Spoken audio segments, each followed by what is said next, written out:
I walked into St. Thomas Hospital that rainy London morning just to get medicine for my migraines. But I didn't know I was about to meet a woman who would change my life and risk everything for me.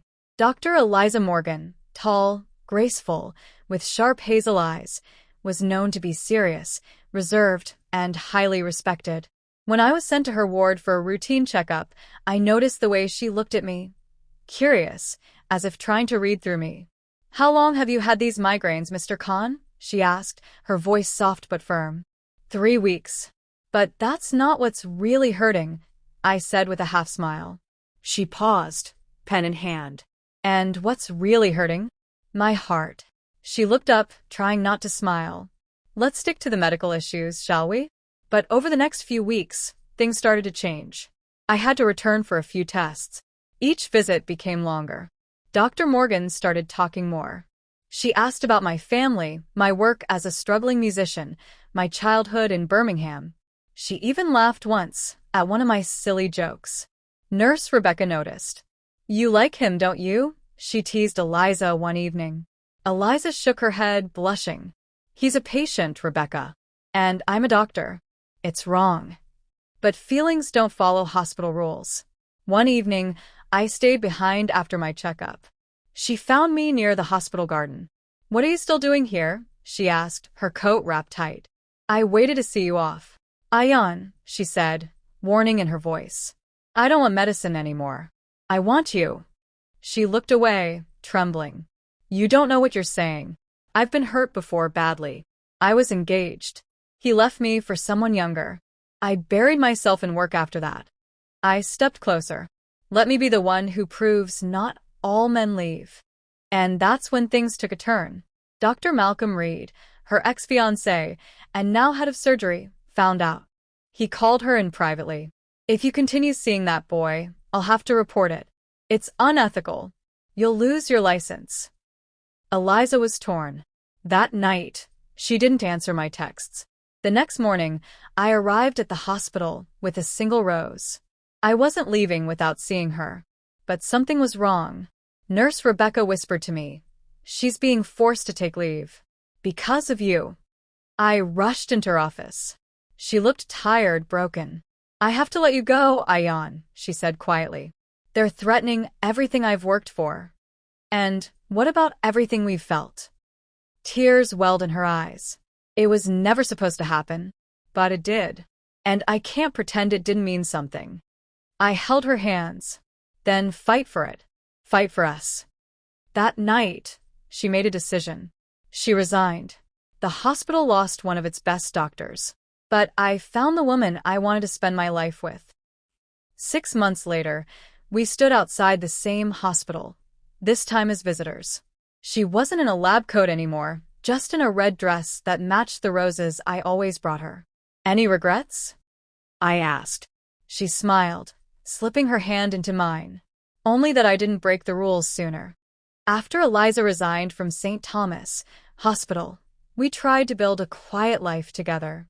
She started consulting privately in a small clinic near Paddington, and I was finally getting gigs for my music. But love stories like ours don't stay quiet for long. One evening, I was performing at a local bar.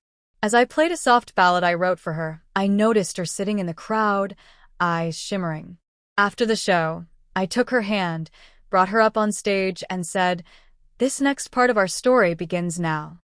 I dropped to one knee and proposed with the same charm that once made her laugh in that cold hospital ward. She nodded, tears falling. "Yes, Ayaan. Yes." But as our happiness bloomed, so did the shadows from the past. One morning, I woke to find Eliza staring at a letter. Her hands were shaking. "It's from the General Medical Council," she said. "They're reopening an investigation. Malcolm filed a formal complaint. He's accusing me of an inappropriate relationship during your treatment. They want a hearing." My stomach sank. "He just can't let you be happy. They could strip my license permanently. I'd never be allowed to practice again." We sat in silence for a while. Then I said, "Let me fix this." I went to St. Thomas that same day, searching for Dr. Malcolm Reed. I found him in his office. "You loved her, but you lost her." Don't punish her for choosing happiness. She crossed a line, he snapped. And she'll pay for it. Then take me, I said, stepping forward. Say I manipulated her. That I lied to her. That it was all my fault. He stared at me, caught off guard. You're willing to destroy your own name for her? He asked quietly. Yes, I said. Because love like this doesn't happen twice. For a long moment, he just looked at me. Then he sighed, turning his chair toward the window. She was the only woman who ever believed in me. I ruined it. I know that now. But maybe I can still do one thing right. 3 days later, Eliza got a letter. The complaint had been withdrawn. But that wasn't the only surprise. Inside the envelope was a note. Fight for love. Even if it means letting it go. M.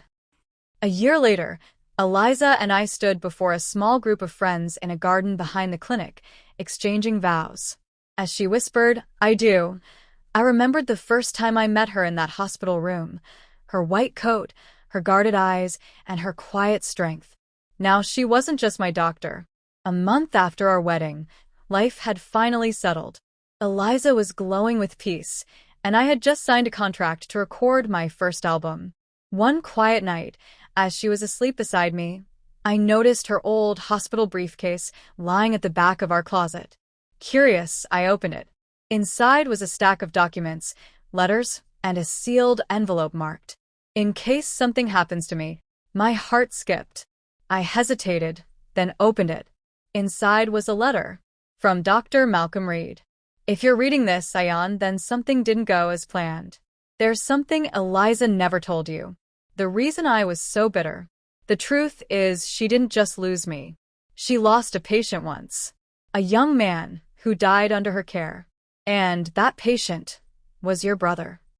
My fingers froze. I couldn't breathe. She didn't know you were related until the day you walked into her ward. That's why she was distant. Guilty. I wanted to punish her, but maybe it's you who deserves to know the truth. I stared at Eliza sleeping peacefully. My wife. The woman who may have been responsible for my brother's death. She was my wife. My future. My home.